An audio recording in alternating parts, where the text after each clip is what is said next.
Hello les amis, j'espère que vous allez bien. Aujourd'hui nous sommes partis pour une vidéo tutoriel où nous allons voir comment configurer l'interface WAN d'un équipement microtique en interface graphique. Alors ici nous allons utiliser l'utilité Winbox. Pour cela nous avons notre équipement ici. Nous l'avons déjà reset, donc il n'y a aucune configuration appliquée à l'intérieur, pas d'adresse IP, rien du tout. Donc je vais me connecter avec l'adresse MAC. Une fois connecté, on me demande de mettre un mot de passe déjà sur le routeur, mais j'ai pas forcément envie, donc pour l'instant je laisse encore le admin sans mot de passe. Donc ici maintenant il est question de configurer une interface WAN. Généralement la première interface du routeur est considérée comme une interface WAN. Généralement c'est fait pour ça, mais notre interface WAN peut aussi être un lien wireless, donc il n'y a pas forcément d'obligation là-dessus, mais de façon standard, le premier port est réservé pour le port WAN, donc pour recevoir une connexion internet venant d'un fournisseur d'accès internet. Donc pour ce faire, j'ai connecté sur le port 1 le câble qui vient de mon FAI ici, et je suis actuellement sur le port 3 pour pouvoir manager l'équipement.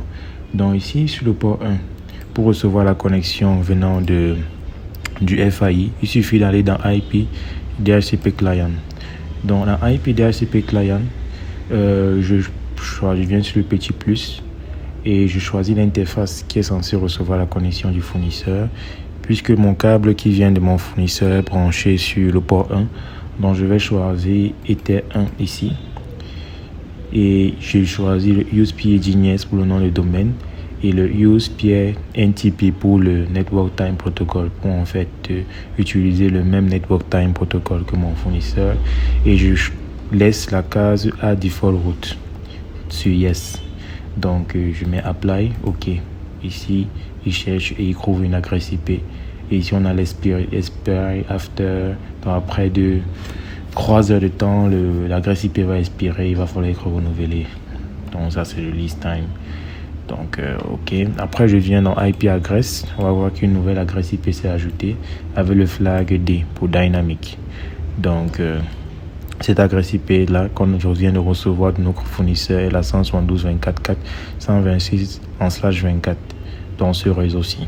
Donc et si on vient dans IP route, on va voir qu'une route a été ajoutée, une route par défaut. Voilà, une route par défaut a été ajoutée vers le fournisseur. Donc la gateway vers le fournisseur en 4.254. Donc voilà comment on reçoit la connexion de notre fournisseur. Donc je peux maintenant renommer par exemple cette interface Ether 1 en mettant je viens dans interface, je viens ici Ether 1, je peux mettre ici je viens dans General, je mets ici Ether 1-LAN de façon à ce que si quelqu'un d'autre vient dans l'équipement, il peut comprendre facilement juste en jetant un coup d'œil que en fait c'est WAN, puis je veux dire que c'est mon interface WAN, Ether 1 mon interface WAN. Donc après ici on peut faire un petit ping, juste là, CTRL C, je fais un petit ping pour voir où est-ce que j'en suis au niveau de la connexion internet. Donc je fais un ping vers DNS de Google, et j'ai une réponse du DNS de Google. Le net prohibited ici, en fait, c'est le statut, en fait, tout simplement parce que la connexion que je reçois ici de mon fournisseur, on estime une connexion, c'est une connexion ici qui est derrière un hotspot. Donc ça, donc en fait, ce sont des comptes. Donc lorsque je l'ai mis ce câble derrière plutôt le PC, il prohibite en fait ces connexions. Donc il jette de façon à envoyer, il prohibite cette connexion. Donc s'il vient dans IP route, ici par exemple, lorsqu'on ajoute une route, on a plusieurs types. On a le backhaul, voilà, on a le prohibit, unicast et unreachable. Donc le backhaul, le prohibit et le unreachable sont en fait c'est une façon de jeter en fait les connexions. Et en fonction de ce que vous allez choisir, il y aura des messages qui peuvent être envoyés. Le prohibit plus génère par exemple ici un message, et il y a aussi le backhaul qui ne génère pas de message si je ne me trompe pas lorsque la connexion est jetée. Donc ici en fait mon graphique le graphique passe, vous voyez le graphique, mais il est prohibit. Donc, parce que si on utilise un compte hotspot, dans login et password, mais le lien est établi et tout fonctionne. Maintenant, si j'établis une connexion LAN et que je reçois la connexion derrière le routeur, on va me demander d'inscrire mon compte hotspot pour avoir accès à Internet. Et là, cette connexion ne sera plus prohibée. Voilà. Donc, à ce stade-ci, tout fonctionne et c'est tout ce dont nous avons besoin pour configurer une interface WAN. Ici, on a utilisé le DHCP client. On peut le faire aussi de façon statique, c'est-à-dire fixer une adresse statique. Donc, on peut considérer par exemple que si je désactive cette règle ici, si je la désactive par exemple, vous voyez, l'adresse IP part. Donc ici, si j'ajoute par exemple, ici je viens dans IP route, vous allez voir que la route aussi elle est partie. La route Dynavout, vous voyez, toutes les routes sont parties. Donc, je peux par exemple ajouter cette adresse de façon manuelle, mais il me faut me rapprocher de mon fournisseur pour avoir exactement l'adresse dont il a réservé pour moi. Par exemple, on va remettre l'adresse qui était là, 172.24.4.126 en /24 si j'ai bonne mémoire. On met apply et on va venir ici. Vous voyez directement une route DAC Dynamic Active Connect est créée. Maintenant, si je viens ici, je dois ajouter maintenant une gateway parce qu'à cet instant-ci, le ping vers Google ne va pas passer, mais no route to host. Voilà, parce qu'il n'y a pas de route vers l'autre. Donc, je dois ajouter manuellement encore une route en venant ici. En test adresse, je peux choisir 0000 parce que c'est pour généraliser tous les réseaux en fait. Donc, que ce soit la 172, 192, 10. Donc, ça généralise tous les réseaux.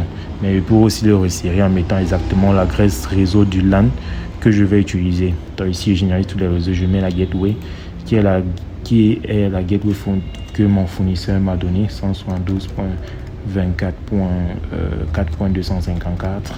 Voilà. Je mets apply. Je mets le check gateway sur le ping. Apply. OK. Ouais, la route a été créée. La route statique est active. On met AS pour active, statique et vous voyez que le trafic recommence à passer. Donc voilà comment est-ce qu'on crée. Je vous ai dit que le net prohibité parce que c'est des routes qui sont en train de jeter en fait ce trafic là, mais le lien est établi. Donc le trafic passe. Donc voilà. Là maintenant la route n'est plus active, elle est passée en statique, elle n'est plus active. Voilà, parce que le trafic est rejeté. Donc on peut rebasculer sur le DHCP, on enlève juste l'adresse statique qu'on a mis là. On peut enlever celle-ci aussi et on rebascule en DHCP, on active cette règle.